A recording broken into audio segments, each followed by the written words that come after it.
back with more OCS learning. Maybe not learning for you, but definitely learning for me.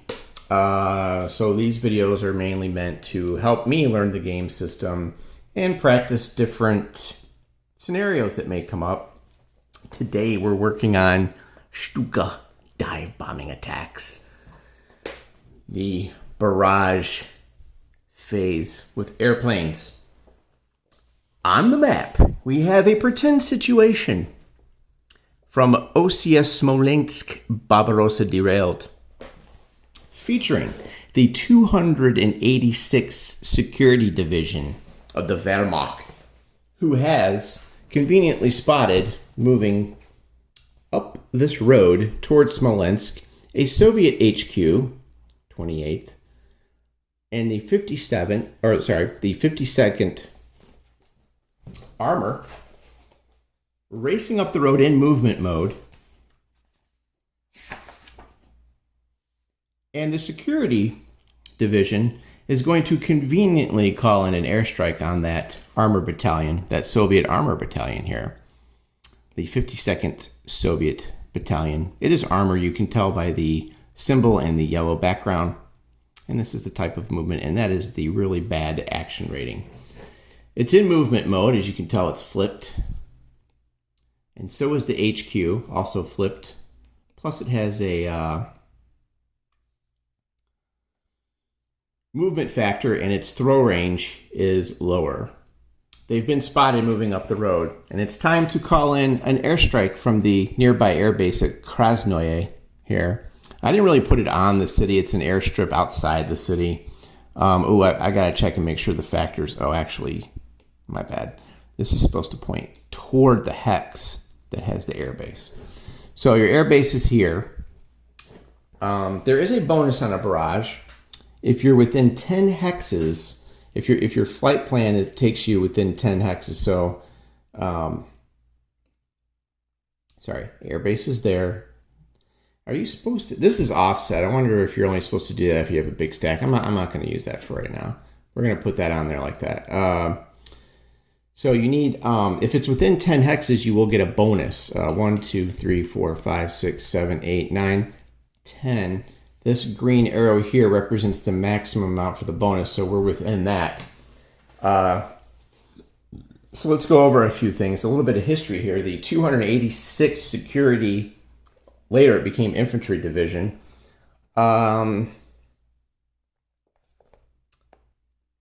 was activated in Silesia as Security Division. They transferred to Poland in March of 1941. In June of 41, they deployed in the USSR, of course, as we're seeing now. And throughout most of July, they did anti-partisan security around the area. That's an interesting name, huh? Oh, I wonder if that's the same one. They surrendered in Prussia in May of 45. A little bit of history there. All right. So let's go over these rules here. Let's take a look at what this would take place in. This is the barrage segment for air and naval takes place in the movement phase. So we're just going to pretend that it's the German movement phase. It's all the way up here, as opposed to the one that we did in the other video, which would be here, combat phase. So we're going to be doing this one right here. All right, air barrages do not require supply. No more than 4 planes may take part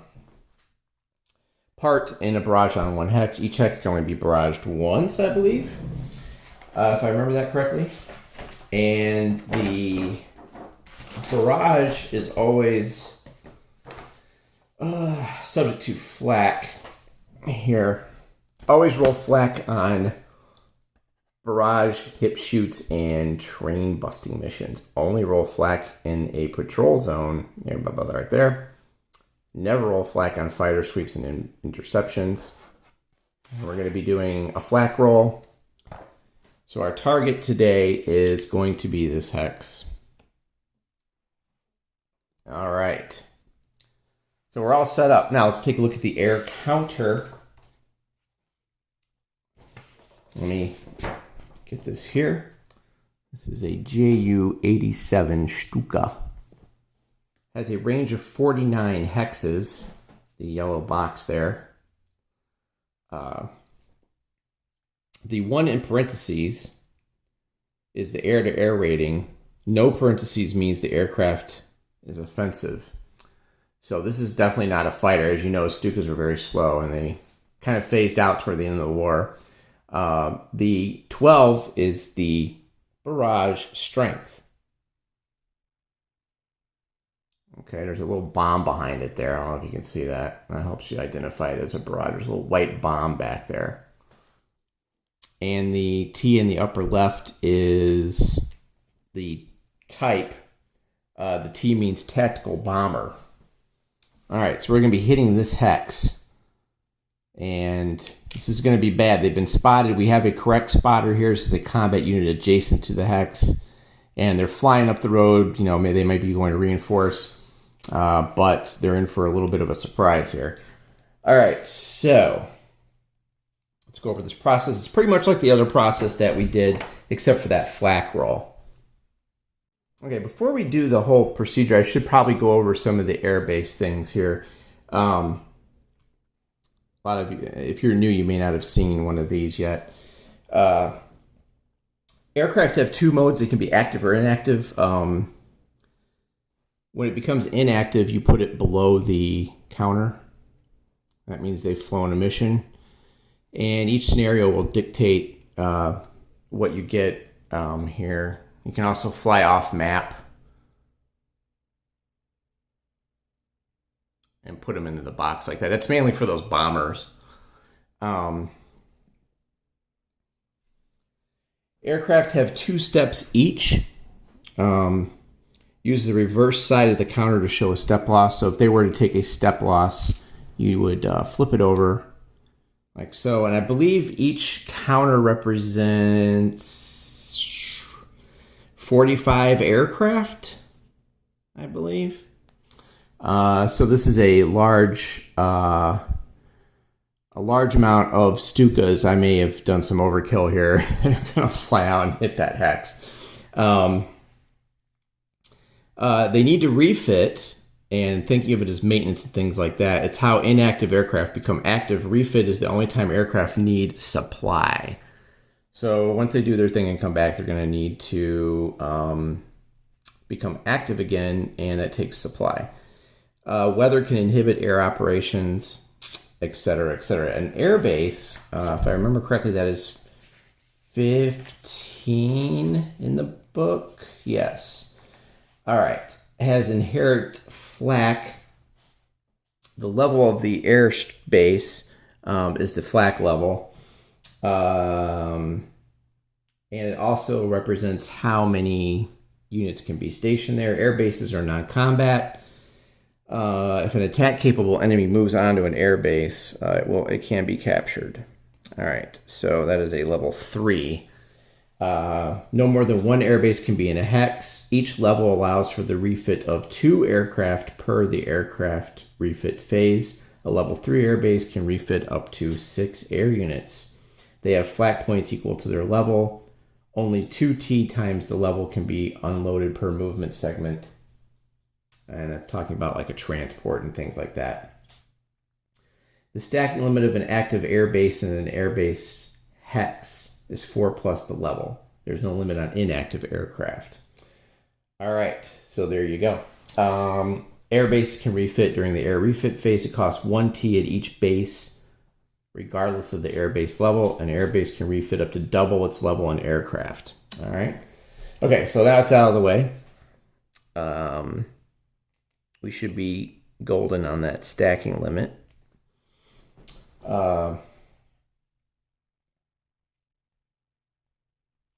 I believe, yeah, it's 4 plus the level. So the stacking limit of active air units, so up to 7. Okay, let's get back to our artillery barrage.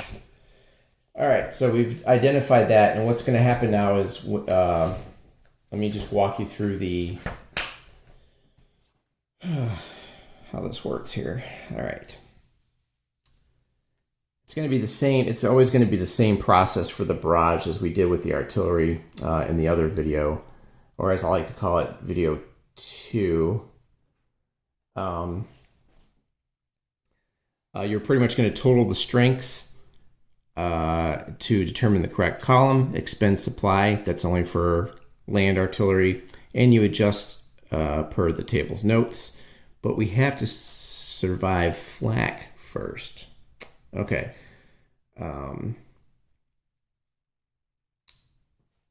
Here we go. Air units are placed on targets and resolve their barrages in the various barrage segments. Except for hip shoots, the aircraft must return to a base and become inactive afterwards. Planes conducting are subject to flak. All right. There is a short range effect, 10.2b on page 21 of the series rules. If all aircraft conducting are within 10 hexes, they get an additional shift to the right. And this never applies to strategic bombers. So we get an additional supply shift to the right. So just to remember that, we're going to be doing 1 to the right. And these planes are flown over to the target, like so. And we conduct flak. All right, now, let me find the precise order of this. Hold on one second. All right, let's cover flak. In step E of the air mission sequence, we've declared our mission type. We've moved the aircraft to the hex. We've resolved any air combat, none. No intercepts, resolve flak. All right.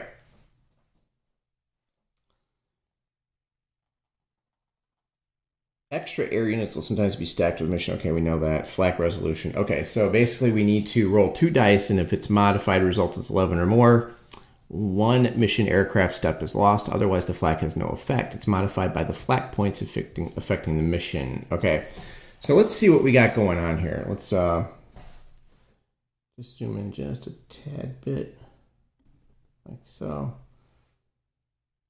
Let's break this down. We have 2 here. We know what our target is. We have an HQ, and that's our hex. Okay. For flak, let's take a look here. We need to roll 2 dice. Flak modifiers. I grabbed the one that I didn't highlight, didn't I? I did. All right, hold on one sec here. There we go.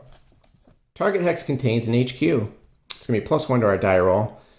There's none of this. There's none of this. Sometimes there's a printed flak or total ship flak. Target is an enemy patrol zone. Nope. 3 or more air units. Nope. Okay.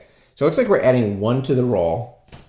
The HQ has intrinsic flak. It's probably got some anti-aircraft guns with it. All right. Roll 2 dice. We do not want to get 11 or more. Oh, shit. Well, my great rolling continues. We got a 10, +1 is 11. So a lot of you that are watching my videos are getting a good taste of exactly how I roll dice. Okay. So we have, we've got a loss. All right. Kill 1 mission aircraft step, otherwise the flak has no effect. Use the mission loss table to determine which air unit takes the loss.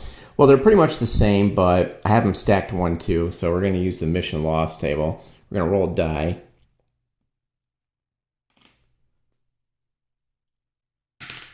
Two. We're checking that table. The first aircraft here in the stack takes the loss. You can also get other effects like the weakest and the strongest, but they're both the same. So the top Stuka is going to have some planes shot down, and that's going to reduce our total barrage strength. Now we can complete the barrage, and we're at reduced strength now. So now we only have 18 instead of 24. So that's great. Okay, typical. Yeah. Okay. Great. All right. Let's see what we get here. Now, I believe, per normal barrage rules, I don't think that this is going to be affected by that terrain is pretty much open. So let me just take a look here. Density, 1 RE or less. All right. We're already going right 1 on the thing. Now, what do you do if it's like 1.5 REs? Okay, so now this is where I was a little bit confused. Maybe you guys can help out here. For the RE, I know that normally the symbol shows multi-step units have it shown on the counter. Battalions are 1/2. Okay. Right. And then it says all other sizes count as 1.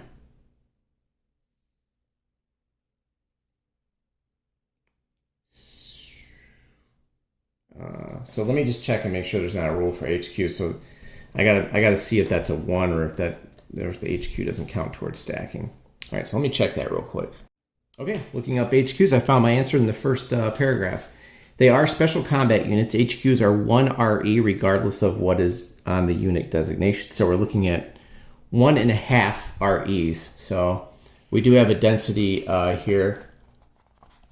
It will be modified according to this, greater than 1. Oh, I'm sorry, no column shift. So we're in the clear there, but we do have this one here. All right, so we have a column shift to the right. All right, and we did this the other video. We look up our barrage strength, it's 18, and we roll our dice. Oh, we gotta shift over.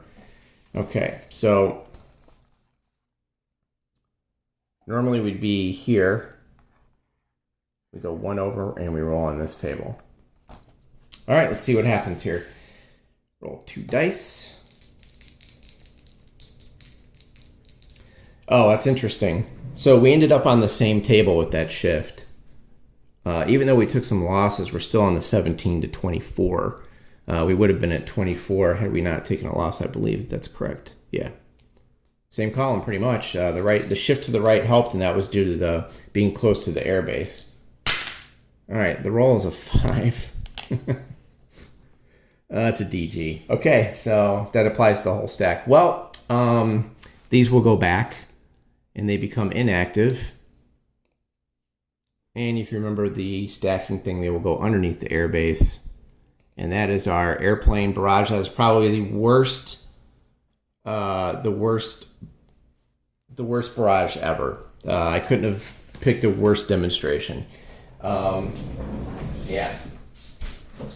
So typical to my die rolling abilities, I roll high when I don't need to and low when I don't need to. But we did DG the stack. I'm just not overly impressed with that strike, I'll be honest with you.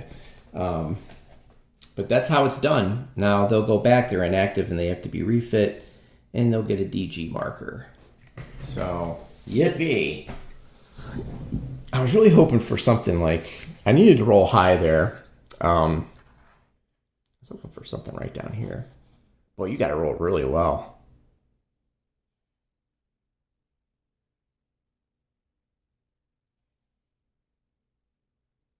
Yeah, lose number of steps, become DG'd. It's really hard to, man, you'd have to roll really good. Huh, I don't know if I like that table. Okay, well, that is a Stuka dive bomb attack, and that's pretty much how you do it.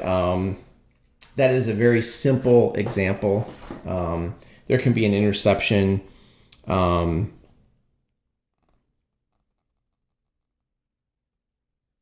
You can intercept with a single active fighter with a patrol zone in the mission hex, so you can pull one of your fighters over, try to intercept the Stukas. But I'd have to say that was terrible. Not only did we lose airplanes, we just DG'd the stack and that's it. So, womp. Okay. That'll be it. Okay, I just wanted to get this quick video done because I may not be able to get another video up till later. And I just wanted to show that example, and it ended up being pretty crappy. Now let's take a look at what did come in the mail. I'm just going to move over here. Got this little gem in the mail today. So I'll be taking a look at that over the weekend. Not quite ready to hit that up yet, but it's good to know that it's here.